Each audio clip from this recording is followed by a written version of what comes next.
नमस्कार। आइए सीधे शुरू करते हैं इस चर्चा को, जहां हम विष्णु पुराण जैसे अत्यंत प्राचीन ग्रंथ में छिपे दार्शनिक पाठों को विस्तार से समझेंगे।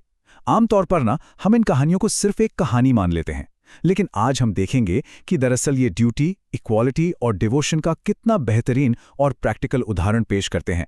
तो चलिए, बिना किसी देरी के सीधे चलते हैं आज के विषय पर। एक जल्दी सी नजर डालते हैं आज के इस रोड मैप पर। हम इस पूरे विषय को इन 5 मुख्य दार्शनिक बिंदुओं में बांटकर समझेंगे। पहला, एक नन्हे बालक की कड़ी तपस्या। दूसरा, एक राजा का सच्चा धर्म। तीसरा, देवताओं की असुरक्षा। चौथा, ईश्वर का समानता का नियम। और आखिरी, एक ऐसा अटूट संकल्प। तो शुरुआत करते हैं हमारे पहले हिस्से से, यानी उस बालक की कठोर तपस्या और एक अद्भुत आध्यात्मिक यात्रा से। अब यहाँ उस बालक का सबसे मुख्य गुण एकदम क्लियर हो जाता है। जैसा कि स्वयं भगवान शिव ने बताया है, ध्रुव नाम का मतलब ही होता है अटल, दृढ़ और एकदम स्थिर। यानी एक ऐसी शक्ति जो चाहे आसपास कितना भी हाहाकार क्यों ना मचा हो, कितने भी संकट क्यों ना आए, अपने सटीक लक्ष्य से 1 इंच भी नहीं दिखती। और यहाँ सबसे ज्यादा दिलचस्प बात क्या है, ये कि देवऋषि नारद उस बालक को अचानक सब कुछ छोड़ने को नहीं कहते। वो उसकी तपस्या को क्रमबद्ध तरीके से बढ़ाने का निर्देश देते हैं। पहले एक सुनसान जंगल में अकेले रहना, फिर धीरे धीरे अन्ना खाना बंद करना और अंत में जल तक पीना छोड़ देना।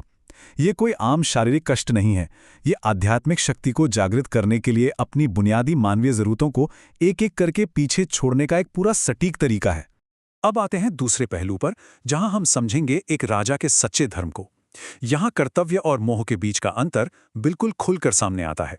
तो होता क्या है कि अपने व्यक्तिगत शोक और बेटे के मोह में डूबकर राजा उत्तानपाद पूरी तरह से अपना राजकाज और प्रजा को भुला देते हैं।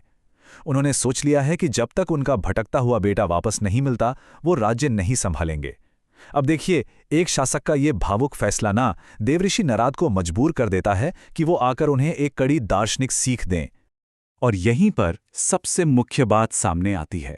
नारद जी का ये कथन सच में ध्यान देने योग्य है कि जब एक आम आदमी भटकता है तो सिर्फ वही भटकता है, परंतु जब एक राजा भटकता है तो पूरा राष्ट्र भटक जाता है। इसका सीधा सा मतलब ये है कि एक शासक की व्यक्तिगत परेशानी कभी भी उस पर निर्भर लाखों लोगों को असहाय छोड़ने का आधार नहीं बन सकती। और यहाँ प्राचीन काल के धर्म यानी कर्तव्य का एकदम बेहतरीन उदाहरण मिलता है। नारद जी राजा को याद दिलाते हैं कि सच्चा नेतृत्व यानी ट्रू लीडरशिप अपने व्यक्तिगत लगाव से ऊपर उठकर सबकी चिंता करना है। एक आम इंसान के लिए उसका परिवार उसका पूरा संसार हो सकता है, लेकिन एक राजा के लिए उसकी प्रजा ही उसका असली परिवार होती है। ये काफी गहरा और जरूरी विचार है। चलिए, अब धरती से थोड़ा ऊपर स्वर्गलोक की तरफ चलते हैं। यहाँ हमारा तीसरा विषय शुरू होता है, देवताओं में असुरक्षा और स्वर्ग का संकट। यहाँ हमें 2 बिल्कुल ही विपरीत दृष्टिकोण देखने को मिलते हैं। एक तरफ माता पार्वती हैं, जो एक निष्काम ममता और सहानुभूति दिखा रही हैं। उन्हें उस खौफनाक जंगल में अकेले बैठे नन्हे बच्चे की सच्ची चिंता हो रही है। वहीं दूसरी तरफ देवराज इंद्र हैं, और वो क्या कर रहे हैं? वो भयंकर राजनीतिक असुरक्षा से ग्रसित हैं। उन्हें डर है कि इस बच्चे की कठोर तपस्या उनका स्वर्ग का सिंहासन छीनने की कोई साजिश है। मतलब स्वर्ग के देवता भी हम इंसानों जैसी असुरक्षा से कितना जूझते हैं, ये देखना सच में थोड़ा हैरान करने वाला है। इंद्र का एकदम पक्का मानना है कि धरती पर जब भी कोई ऐसी कड़ी तपस्या करता है तो उसके पीछे सत्ता या धन का लालच ही छिपा होता है। बार बार आश्वासन मिलने पर भी कि देखिए यह बालक सिर्फ परम सत्य ढूंढ रहा है, इंद्र मानने को तैयार ही नहीं है।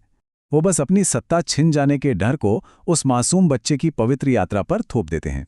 यहां से हम आते हैं इस कथा के चौथे और काफी जरूरी हिस्से पर, समानता का नियम और ईश्वरीय न्याय। अब उस नन्हे भूखे प्यासे बच्चे को इतने दर्द में देखकर माता लक्ष्मी से रहा नहीं जाता। उनका ममतामयी हृदय बिल्कुल भर आता है और वो भगवान विष्णु से तुरंत उस भक्त की मदद करने की विनती करती हैं। उनका सवाल काफी वाजिब है कि आखिर एक प्रेम करने वाला ईश्वर अपने इतने सच्चे भक्त को ऐसे अकेले क्यों तड़पने दे रहा है। पर इस पर भगवान विष्णु जो जवाब देते हैं वो इस ब्रह्मांड के एक अटल नियम को दर्शाता है। देखिए, ईश्वर एक निष्पक्ष शक्ति है। जैसे सूरज की रोशनी किसी राजा के महल और गरीब की झोपड़ी पर एक बराबर पड़ती है, या जैसे बारिश एक हरे भरे बाग और एक सूखे रेगिस्तान दोनों पर बिना भेदभाव के बरसती है, ठीक उसी तरह ईश्वरीय नियम किसी एक भक्त का पक्ष नहीं ले सकता, चाहे भगवान को खुद उस बच्चे से कितनी भी सहानुभूति क्यों ना हो। बाकी लाखों भक्तों के सामने एक को अलग से महत्व नहीं दिया जा सकता। ईश्वर का समानता का नियम अटल है। और आखिर में हम आते हैं अपने 5वें भाग पर, अटूट संकल्प और उस बच्चे की आखिरी परीक्षा। अपना सिंहासन बचाने की जद्दोजहद में इंद्र किसी भी हद तक जाने को तैयार हैं। वो उस बच्चे के सामने एक भयानक माया जाल रखते हैं। वो ध्रुव की रोती हुई मां का रूप लेकर आते हैं और धमकी देते हैं कि अगर ध्रुव ने अपना ध्यान नहीं तोड़ा तो वो वहीं अपने प्राण त्याग देगी। एक बच्चे की सबसे बड़ी भावनात्मक कमजोरी को, उसकी मां के प्रति उसके प्रेम को, उसकी आध्यात्मिक यात्रा को तोड़ने के हथियार के रूप में इस्तेमाल किया जाता है। ये छल सच में रोंगटे खड़े कर देने वाला है। लेकिन कमाल की बात देखिए, इन सारे भयंकर मायाजालों और कष्टों के बावजूद वो नन्हा बालक बिल्कुल अटल और स्थिर बैठा रहता है, 1 इंच भी नहीं हिलता। और यही चीज हमारे सामने एक बहुत ही गहरा और सोचने पर मजबूर करने वाला सवाल खड़ा कर देती है। क्या सच में एक ऐसी पवित्र, अटूट और निष्काम भक्ति के आगे इस अटल ब्रह्मांडीय नियम को बदलना ही पड़ता है? क्या ऐसी निष्ठा के सामने खुद ईश्वर को हस्तक्षेप करने पर मजबूर होना पड़ सकता है? इसी गहरे विचार के साथ हम इस चर्चा को यहीं विराम देते हैं। नमस्कार।